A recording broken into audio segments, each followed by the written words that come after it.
أعزائي المشاهدين، أهلا وسهلا بحضراتكم من برنامج نجاح في نجاح. معاكم النهارده بسملة محمد.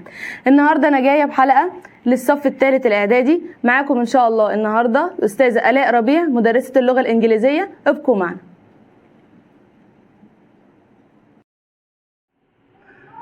هاي، ازيكم يا سنه ثالثه؟ معاكم مس آلاء. هديكم النهارده السنه دي ان شاء الله منهج ثالثه اعدادي. هنشتغل جرامر وهاو تو انسر الامتحان كله ان شاء الله. هنبدا بالبريزنت سمبل، مضارع بسيط، اسهل حاجه ممكن ناخدها. بس خليني اقول لكم حاجه كده في الاول، احنا مش بس هنشتغل انجلش في الجرامر وبرنامج تعليمي بس، لا احنا كمان هنعمل فوكس على هاو تو سبيك، ازاي نتكلم انجلش حلو، ازاي تو كوميونيكيت، ازاي نتواصل مع الناس اللي حوالينا، ازاي لما اسمع انجلش صح اجاوب صح او ارد صح. انا عارفه ان في كتير من الطلبه وكتير من الناس بيحاولوا يتكلموا انجلش، بيقولك انا فاهم بس مش عارف ارد. فاحنا هنعمل كده ما بين كل حلقه وحلقه، هنعمل ابيسود كده ازاي نعمل كونفرزيشن مع الناس. اوكي، ليتس ستارت الاول باسهل حاجه ممكن نتكلم عنها، البريزنت سمبل، المضارع البسيط. يعني ايه اصلا مضارع بسيط؟ خليني الاول كده اشرحها بحاجه، بما انه بسيط فخلينا نبدا كلامنا بسيط عربي. مضارع بسيط يعني هابت، عاده، حاجه انت بتعملها ديلي، حاجه انت بتعملها كل يوم، او فاكت، حقيقه.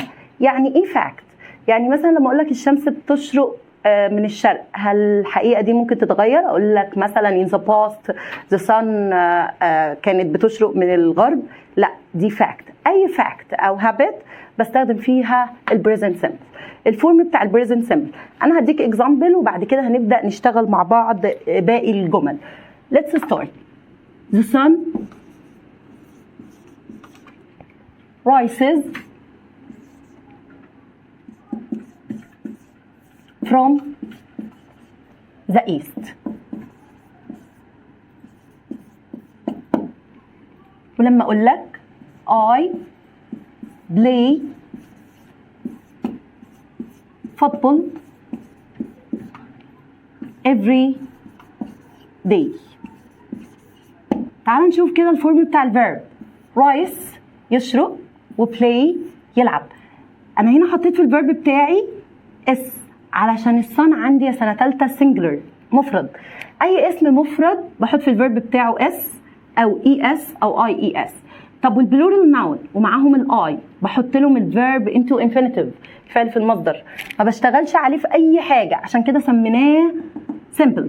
دي فاكت، اول جمله عندي، اول مثال عندي حقيقه فاكت، وتاني مثال عندي هابت، عاده. خلينا نشوف اكزامبل كمان. وي لو قلنا واتش ولا واتشز تي في. طيب هبدا افكر اشوف الوي دي هتاخد فيرب اس ولا وزاوت اس؟ لا، هتبقى واتش بس. خلي بالك الجرامر معانا في ثالثه اعدادي السنه دي هيجي في ريد اند كوريكت بس، يعني ال5 درجات بتاع ريد اند كوريكت هم جرامر، فالمنهج كله هنقدر نستخدم في الجرامر بتاعه في ال5 جمل بتوع ريد اند كوريكت. ايه كمان اقدر استخدم فيه الجرامر؟ الباراجراف، وده هنتدرب عليه وهنكتب كمان ان شاء الله هاو تو رايت اباوت يور سيتي يونت 1. نكمل. لما اجي اعمل في الكلام ده بقى نيجاتيف، انفي. الاول يا سنه ثالثه ببدا اشوف كده عندي حاجه احط فيها النط، عندي حاجه انفي بيها قبل الفعل او بعد الفعل، ما عنديش. في الحاله دي بروح لعيله اسمها عيله الدي. انا مسمياهم كده.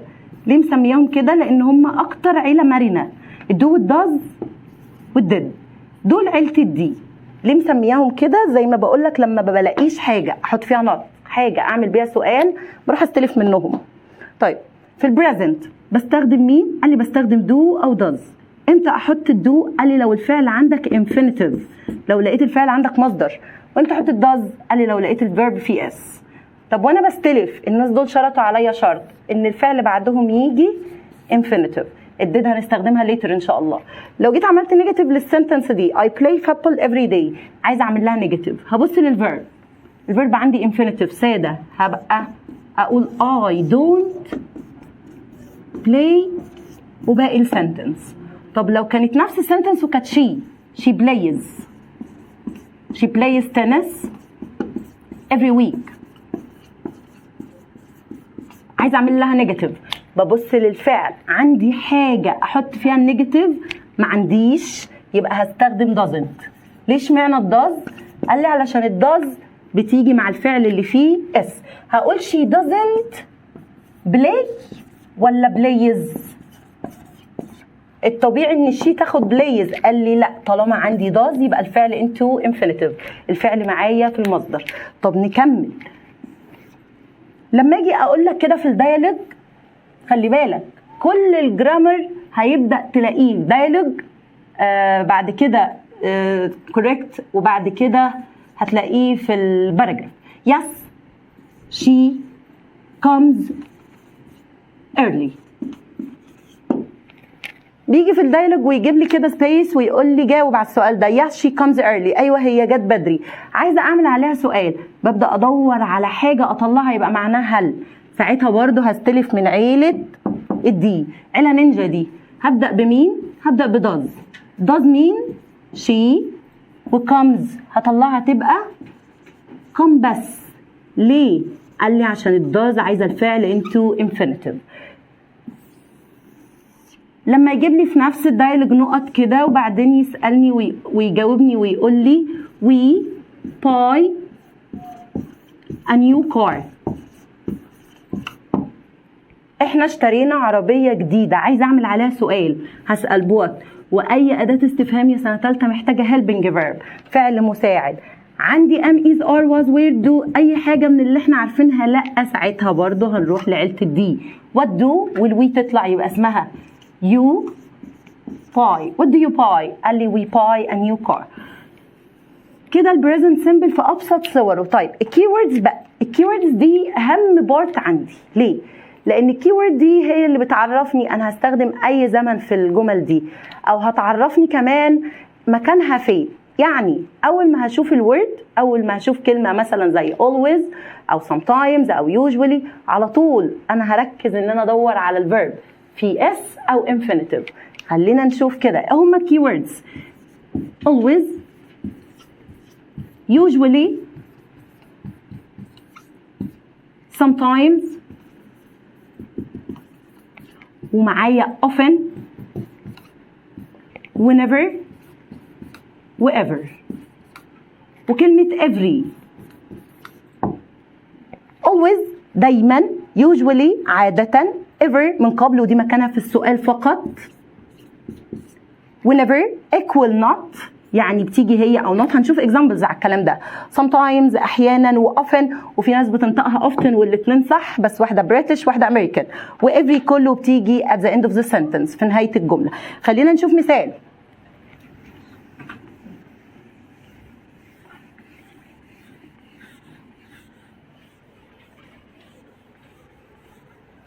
لما اقول لك كده she always لا wakes، عشان الشي عايزه الفعل plus s. wakes up early، هي دايما بتصحى بدري. الكلمات دي مكانها فين؟ قال لي مكانها قبل الفعل. always، usually، sometimes، ever، often، never، كلهم بيجوا قبل الفعل. طيب لو قلت we sometimes walk to school،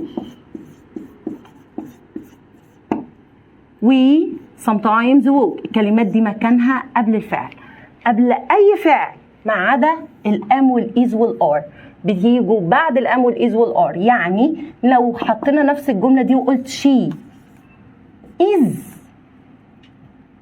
always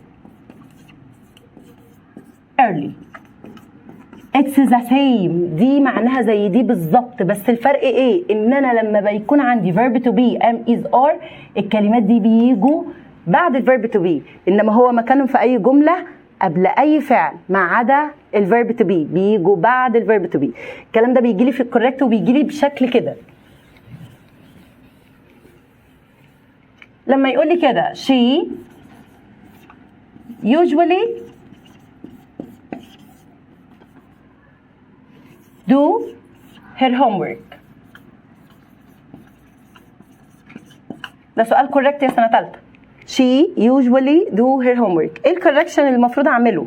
مش هشقلب حاجه، لا هقول usually بس does عشان الشي هتاخد اس. طب واحده كمان، we go often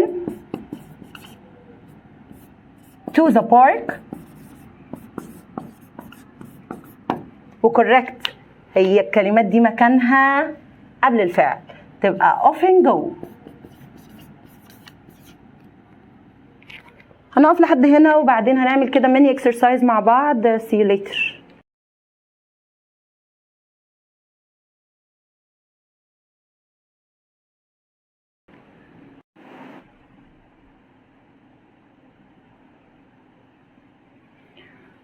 دلوقتي بقى هنكمل وهناخد كده read and correct. اقرا وصحح. بيديني 5 sentence، بيبقوا 5 طبعا، مش كلهم بيبقوا على نفس الجرامر، بس النهارده كلهم هيبقوا على present simple. The journey often take 2 hours to اسماعيلية. الرحلة بتاخد ساعتين للإسماعيلية. وجاب لي ما بين قوسين كلمة take وقال لي correct. الجملة عندي present مضارع بسيط، عندي often keyword احنا عارفينها، فتيك هتبقى takes، زود عليها اس بس. next one the bank closed at 8 o'clock. البانك close بيقفل الساعة 8. bank singular فهتبقى close، زود عليها اس. after that students write usually carefully. احنا اتفقنا كده من شوية ان كلمة usually often sometimes and so on مكانهم بيبقى قبل الفيرب، فهتبقى usually right. وهتفرق طبعا بتفرق في شكل الجملة ومعنى الجملة. he doesn't comes late دي من اصعب الجمل اللي بتقابل الطلبة حتى الشطار منهم. ايه بقى؟ ان الهي اوريدي بتاخد doesn't فالمفروض صح. ايه المشكلة؟ طب نصحح comes؟ ما ينفعش، انا مش عايزاك تصحح comes اصلا. امال هنعمل ايه هنا؟ قال لي انا قلت لك من شويه ان في كلمه بتساوي not، بس الفرق ما بينها وما بين doesn't ان الداز عايزه infinitive، انما الكلمه بتاعتنا اللي هي never عايزه الفعل زي ما هو، يعني he never comes late. لما الاقي الفعل فيه اس وعايزه احط نيجاتيف يبقى هستخدم never. الجمله اللي بعدها برضو بتعتبر من الجمل الغريبه اللي بتقابل الطلبه عندنا. احنا عايزين نشتغل شويه بقى على الجمل. do you ready for the test؟ ready هنا سنه ثالثه verb ولا adjective؟ الكلمة دي فعل ولا صفة؟ الأول أنا متفقة معاك من شوية إن الدو والداز عايزين فعل في المصدر، فريدي بقى فعل ولا صفة؟ قال لي لا دي adjective، صفة جاهز مش verb. طب أمال إيه؟ مين اللي ممكن يجي مع الادجكتيف على طول؟ قال لي هم عيلة كبيرة كده بس لطاف خالص اللي هي الام والإيز والآر. نقول بقى الجزء بتاع الام والإيز والآر ده. أنا لو عندي دلوقتي أي noun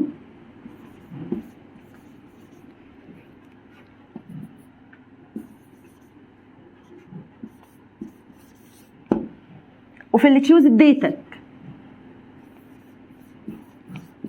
does أو is أو are أو do، بسأل نفسي سؤال واحد، الكلمة اللي عندي دي verb ولا adjective؟ لو verb هبدأ أفكر في do does، لو adjective هبدأ أفكر في is و are، لأن ال is وال are من سماتهم إن هم يقدروا بيقوموا بالجملة لوحدهم. نوها is early، is كفيلة تشيل الجملة كلها، إنما does ما تشيلش الجملة كلها. هنقف هنا وهنكمل next time. see you later. أعزائي المشاهدين أهلا وسهلا بحضراتكم، ورجعنا لكم مرة تانية بعد ما سمعنا الحلقة بتاعة الأستاذة آلاء. يا رب تكونوا استفدتوا منها وكانت كافية بالمعلومات اللي كانت فيها. انتظرونا في باقي سلسلة الحلقات التعليمية اللي هتنزل. ابقوا معنا. كانت معكم بسمة محمد.